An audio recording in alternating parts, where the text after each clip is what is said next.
Welcome back to One Acadiana's Candidate Conversation Series. I'm Keely McGivney, and this is Andre Boudreaux here on the team at One Acadiana. We're bringing you candidate conversations so that you can get to know the folks who are running to represent you for offices across Lafayette Parish. That's right. And for this conversation, we're joined by Kenneth Boudreaux, candidate for Lafayette City Council District 5. Kenneth, thank you for joining us. Thank you for having me. It's an honor and a pleasure to be here. Thank you guys for this platform that you're offering for the voters, our future constituents, and I look forward to this process. Well, let's get started with the basics. Tell us about yourself and your background in the community. Sure. So, of course, I'm Kenneth Boudreaux. I previously served on the Lafayette Consolidated Council for 12 years, dating back to 2008. Rolled off in 2020 after being term limited. Had 3 very successful, well-accomplished terms. During that tenure, I was able to be the chair of the council 3 different occasions and the finance chair on 7 different occasions. I'm from Lafayette, Louisiana. I was educated in the public school system. I'm a graduate of Northside High School, which is in this district, as well as the University of Southwestern Louisiana. So I go back a little bit. It's not the University of Louisiana at Lafayette at that time. I worked 20 years in the district attorney's office here in the 15 JDC under Mike Harson back in those days. I currently work for the Lafayette Parish Sheriff's Office with Sheriff Mark Garber in the Community Outreach Division. I am a father of 3 children. I am a grandfather of 3 amazing grandchildren that I love so very much. I'm a Christian. I worship in the faith of United Methodist. I believe in one God. I am a cancer survivor, Go Cancer Survivors.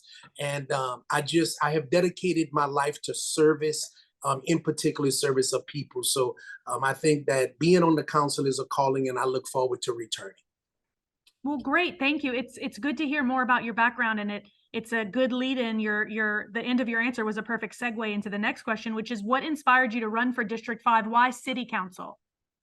So, as I said, I previously served on the Lafayette Consolidated Council when we were still in the full form of consolidation, 9 council members for the entire city and parish of Lafayette under a mayor president.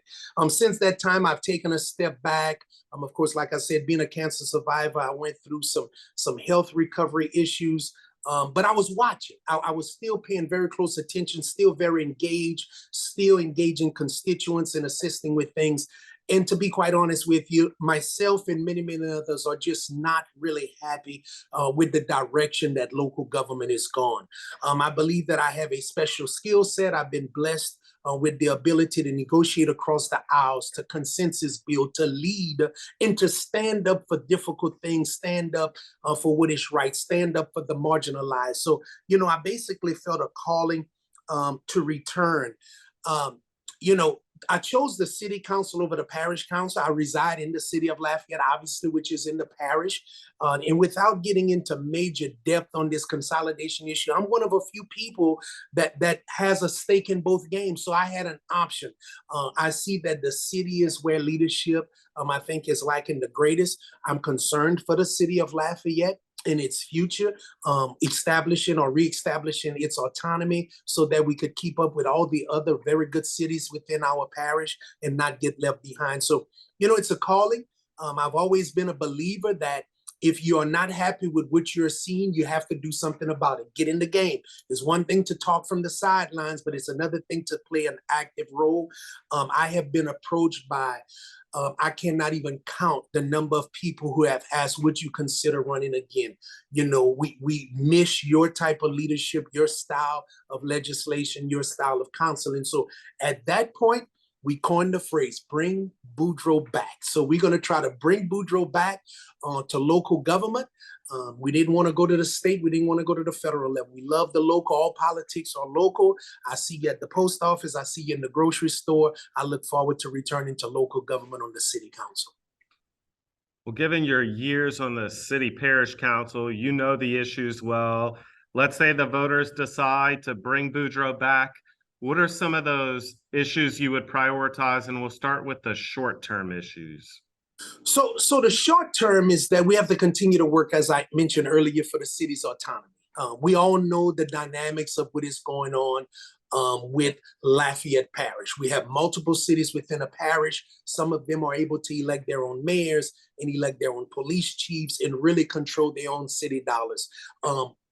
At the end of the day, we still have some conflicting issues taking place as it relates to the city of Lafayette managing those funds and making sure that we are not put in a predicament where Lafayette, the city of Lafayette, that is marginalized and not well taken care of, and people are not looking out for it. So one of the things is continuing to work toward that autonomy. Also protecting our assets and resources, again, in the city of Lafayette.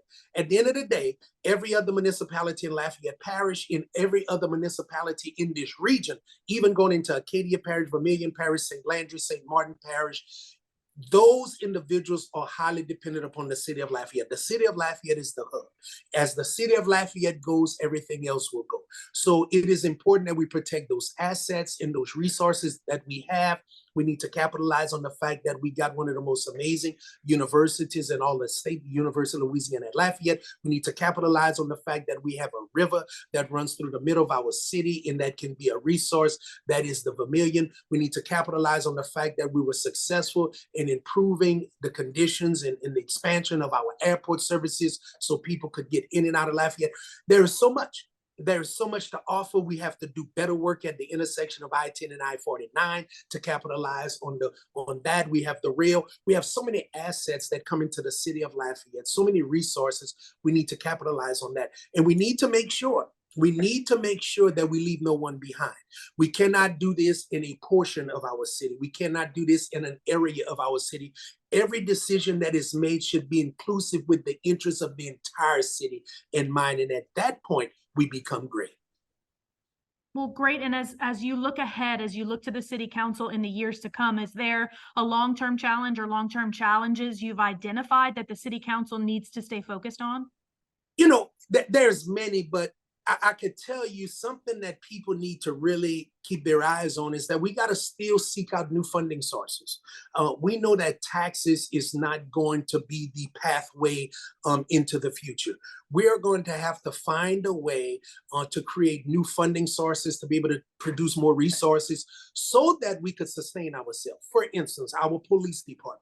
We need to be able to keep up in the pay rates for law enforcement officers. We can't continue to lose police officers to Texas after we train them or to other agencies. Our fire department, our utility workers, our linemen. When I was on the council previously, I was instrumental in creating a program right here at South Louisiana Community College where we invested in a program to train linemen specifically to go to work for LUS because of the shortage of linemen that was available. And that's throughout our agency, meaning Lafayette Consolidated Government, is that we need to find funding sources to be able to keep up with other cities, other communities, and other states for that matter. As you all know, as one Acadiana, this regionalism approach, we're not competing against our neighbor. Okay, we're competing against the next parish, we're competing against the next state, and we're competing throughout this country. So for us, in order to compete, we need to do the things that are necessary to keep us in the game. And one of those is make sure that we identify new funding sources outside of taxing to be able to keep up, pay great, solid working wage to our men and women in every department throughout LCG, to be able to develop economically throughout the city and the parish, to be able to create the policy and the zoning issues to make sure that those areas that have been difficult to draw business, we could appeal to people coming into those areas, make sure our housing market is adequate throughout the parish. I mean, the list goes on and on. It's a lot. It's a lot. And that's one of the reasons why it's so important to get back there, because experience matters, and I'm the one who could deliver that. You talked about competing, and if we're successful at competing, then more people will be moving into the city to live here. If you were talking to somebody who is interested in moving to Lafayette, what would you tell them about the area? Yeah. So first of all, I would tell them first, I would justify my position by telling them that I was born here, I was raised and reared here, and I've never left here. So that's interesting. I didn't leave for a week. I didn't leave to go to school. I didn't leave to take a new job. I didn't leave to go do anything. So I've been here my entire life. All 55 years of my life has been here in Lafayette, in particular in the area that I am about to start serving again. So I think that would qualify me to give them this more than anybody. First of all, I would tell them that Lafayette is a very, very good city that desires to become great. And I would tell them that I would welcome them here. I would say, welcome to Lafayette. And I want you to immediately engage and become part of this process, because you, that individual who's about to move here, you are going to be the key to us actually becoming great. I want them to contribute. I want them to become a part of it. I want them to particularly buy a home in my community. I want them to work in my community and do things like that.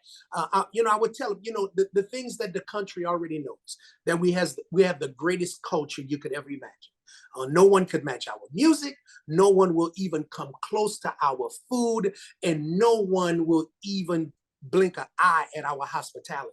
But I would emphasize to them, I want them to be a part of that. One of the biggest issues that we have is that we bring people in, but we don't engage them. We want them to come, but we don't empower them. I'm about empowerment. I'm about ownership. So I would tell them, come to Lafayette. Come to this very, very good place and come help us make it great. Well, now we'll give you a minute to talk directly to your voters. Why should the voters of District 5 vote to bring Boudreaux back? All right, I like the way you said it, Andre. Matter of fact, I might need to talk to you after this on a sidebar. But anyway, look, I tell people, choose Kenneth Boudreaux because experience matters. Bottom line, experience matters, and experience is what is needed. Again, 12 years of service on the Lafayette Consolidated Council. I didn't just take up a seat. I went there. When you talk about a balanced body of Republicans and Democrats, only two minorities by race, I was able to work across the aisle. I was able to talk in consensus bill, and I was one of only two people in the history of consolidation to serve as chairperson 3 times. Check the record. Darrell Schwetz was the only other person to do that. That's phenomenal when you talk about the makeup of our community. I know the importance of fiscal responsibility. I was the chairperson of finance 7 of those 12 years. Okay. So I know how important it is to be fiscally responsible, to make sure that we're not spending money in a ways that is unethical, illegal, or inappropriate, especially when we got so many federal dollars being poured into our community, when we have so many grant dollars coming in, everything from COVID relief dollars to ARPA funds to stimulus dollars, whatever it is, someone has to be responsible for that, and experience matters. I have solutions, I have answers, but I also have action.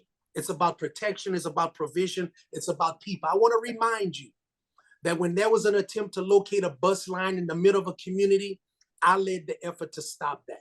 And we kept them at the Multimodal Transportation Center downtown, where they were designed to be in the first place. When there was an attempt to put a waste transfer station next to another community, which was being marginalized and underrepresented, I was instrumental in making sure that we did not allow that to happen, so that community would not be negatively impacted. I was instrumental in getting law enforcement officers raises over the 12 years, led the effort on 4 different occasions to make sure that our police officers was paid a good wage, so they would not have to leave to go and take care of their family. So again, I tell you, experience matters. There is only one person in the District 5 election that could tell you that they have researched, they have written, and they have passed ordinances. There's only one person who could do that. So I tell you to bring Boudreaux back. Just like my days at Northside High School, a very prideful school that I love to death, that is in the district. When I was there, I was an offensive lineman and I was a linebacker on defense. So I'm the only candidate who could actually tackle the problems of District 5, things like gun violence and job development. I am the only candidate who could block the closure of recreational facilities and keep people from offending our community over and over again. And again, I am the only candidate who has ever passed any form of legislation, any ordinance that you have seen that has taken care of us today. And if you go on Marsh Street tomorrow, and you pass by an abandoned bank, which is now LUS payment facility, it is the busiest and most active payment facility in all of Lafayette. Guess what? We did that too. So family, this is an election. This is about putting the best, most experienced, most qualified person in office because the time is now. We are a critical time in the city and parish of Lafayette. This isn't about learning on the job experience. This is about somebody who could hit the ground running on day one in a leadership capacity and could get this thing right. So bring Boudreaux back. Vote KennethBoudreaux.com. You could go to my website. You could email me at KenBoud1@yahoo.com. That's kenboo1@yahoo.com. Or you can call me because I answer the phone.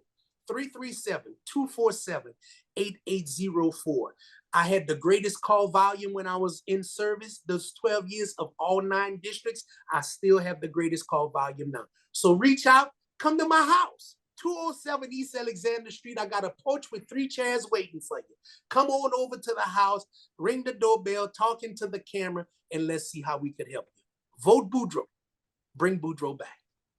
Well, thank you, Kenneth. We appreciate your time to help the community get to know you more. And I mean, you don't need me for that last question. I was going to ask you, how can voters get more information? How can they get in touch? Did you miss anything though? You got it all? I think I got it all in love. Like I said, it's simple. Whether you catch me at Bros Mart, Super One, Guitro's Food Center, whether you catch me at Bruce's, You Need a Butcher, I'm going to either be on Mall Street or Louisiana Avenue. You're going to find me. Just look for Boudreaux. All right. Well, thanks, everyone. That was Kenneth Boudreaux joining us, candidate for Lafayette City Council District 5. Kenneth, thank you so much for being with us today and for your time. Good luck in October. Thank you. And thank you all for this service. I really do appreciate One Acadiana. Thank you, sir. Have a great day. Y'all do the same.